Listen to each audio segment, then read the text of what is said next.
do y'all have favorite moments from the year so far? Sorry, let me rephrase.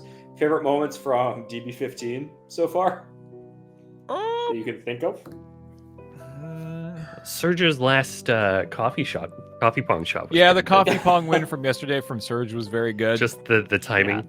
Yeah. The Obviously, perfect bounce. I've been really excited to see what has been coming out of the Minecraft server. I think that's been super neat. Yeah, it's been awesome. Sports Talk's been great. Congrats to Matt and Jordan for that.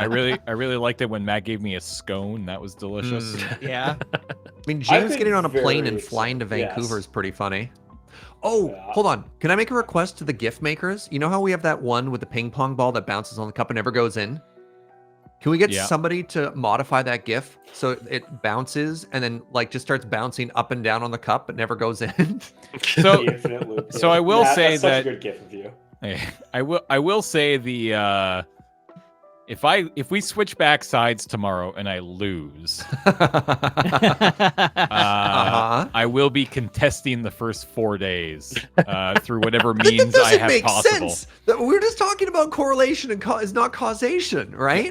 Six days in a row and that one side loses. You know, I don't want to. One day today is not a data point, but 2 days is as close as we're going to get. What we should do then is we should go back to the old cups, but have me on your side. Like if we change nothing other than the sides, maybe. But if we change everything and have you on the other side, then that doesn't make sense, right? I don't know.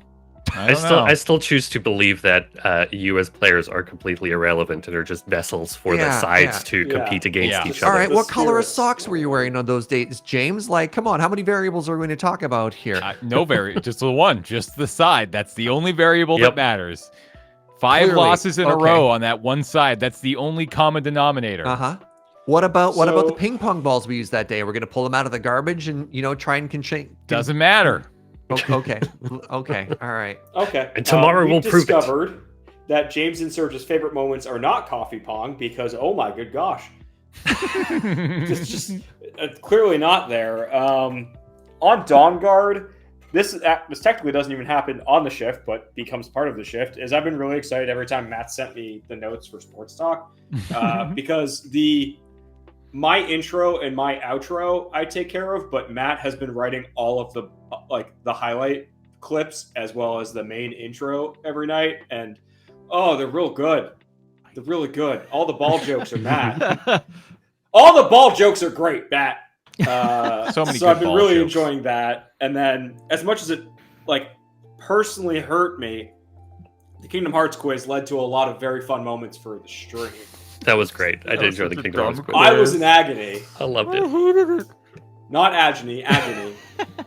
But it was pretty good. Last night's Night Watch, they did a thing with a burger and ham, and that was incredible. And sorry, what?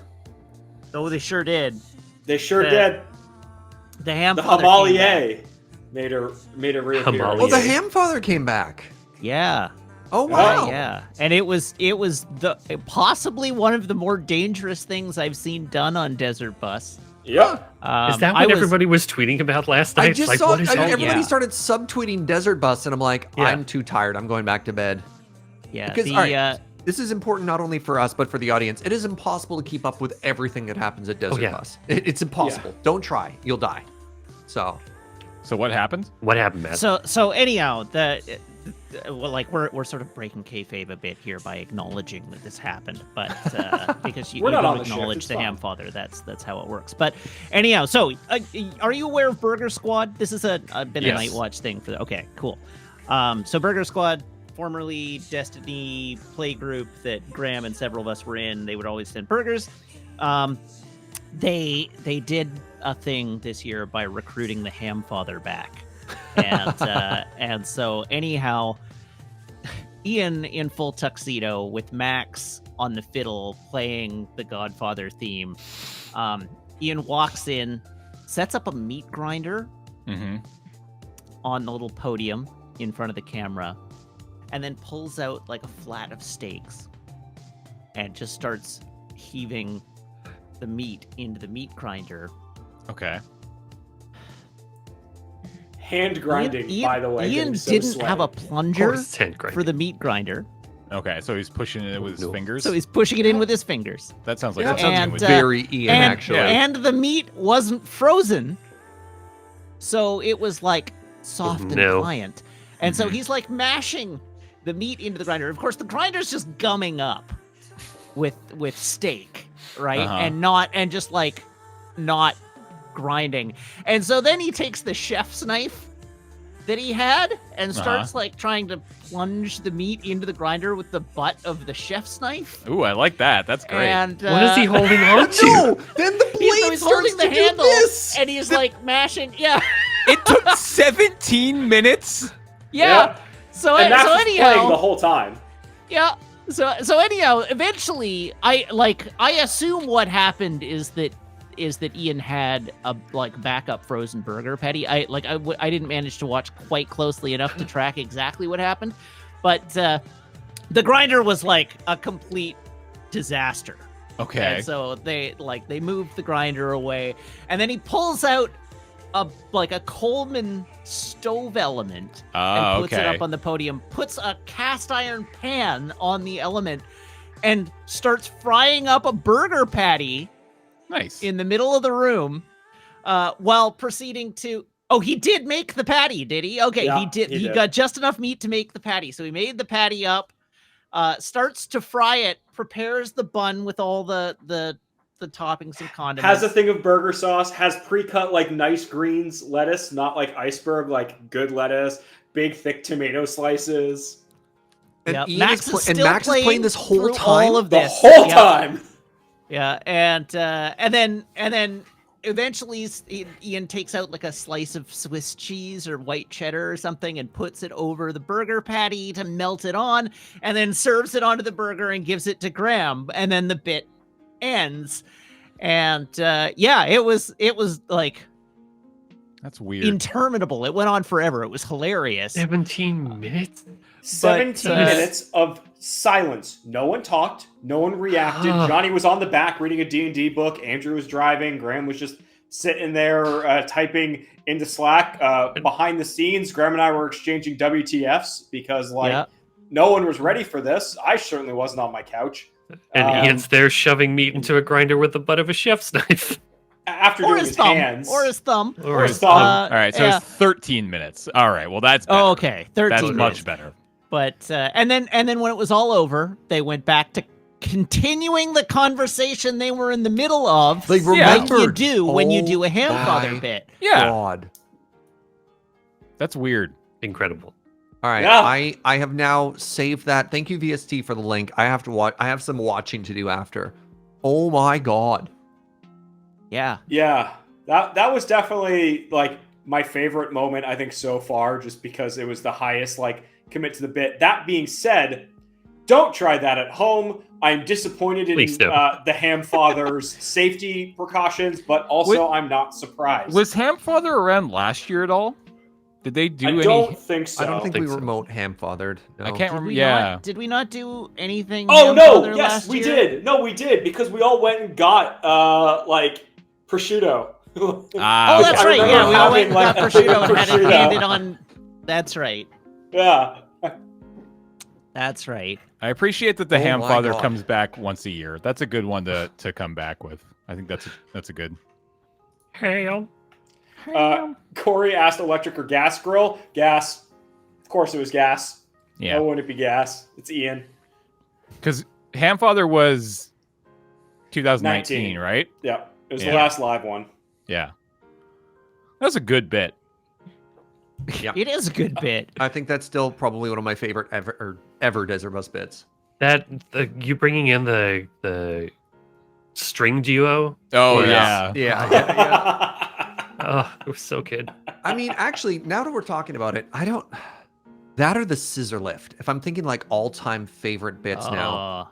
Oh God. Just because, I mean, if we go back to Desert Bus 10 and the documentary that we had, I don't know if anybody else can just appreciate somebody asking me to pilot a scissor lift. And you don't see this. It didn't happen on there, but there's me outside trying to drive this and Jason shouting instructions at me, trying to teach me how to drive a scissor lift live 5 minutes before we're supposed to use it as a bit. And then finally Jason getting fed up, kicking me out, repositioning it himself. Just so all I have to control is the vertical lift instead of trying to drive it. I don't know, man. Like, it's incredible, and I'm also happy that the entrance arms race is over. Yeah, that's fair. That's because it was getting ridiculous. Yeah. Andrew. Yeah, Andrew killed it. Andrew won. Andrew put it to rest.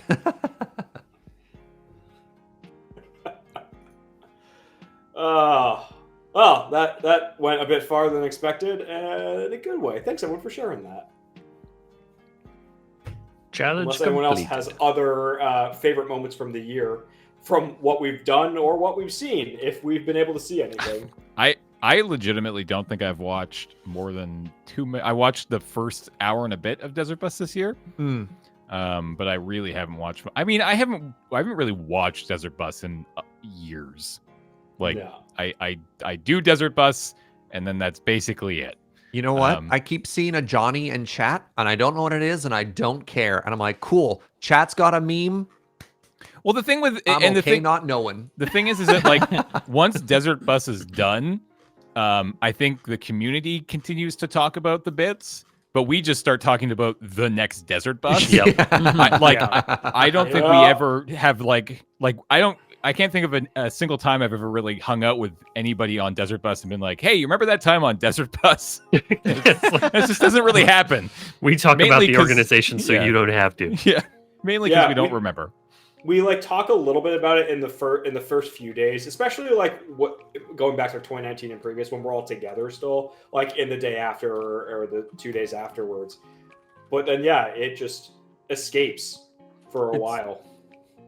I still, from like a meme standpoint, I think one of my favorite ones was the Balopa from last year, just because the way that not like as a meme, but the way that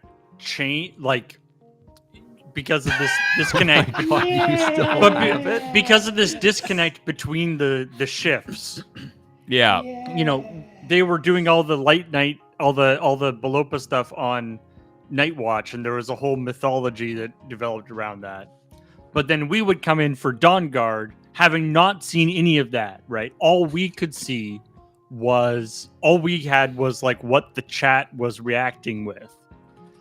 And that this thing that Balopa was a thing, and there was this fish picture, right? And so it was this like amazing like cargo cult kind of thing that happened where we were like, okay, when then it was in like the background of the Pong, of the Minecraft Pong stadium, stadium, all this stuff, right? And there's this thing, people are like, no, you're doing it. Balopa isn't the fish. Balopa. The fish is they're trying to tell us we're doing the meme wrong. You're like, you don't understand how little we care. No. So like over the course of the like 6 days of Desert Bus, there was like this like mythology established, and then there was this, and then we actually had like basically a religious schism. Yeah. Between Paul? Is it the prophet or is it the is the prophet the one who you're supposed to be following, or is the god the one you're supposed to be following? Why don't we continue that tradition by completely steamrolling whatever a Johnny is supposed to mean? That sounds great. Yeah, I don't know what it is, and I don't care, and we should come up with a new... Okay, show of hands, does anybody in this call currently know what a Johnny means? Not a clue. Nope. I know a Johnny. Yeah, big cat, but that's all I got. Okay, perfect. So what this is actually chat being really excited that Johnny from engineering is nearby.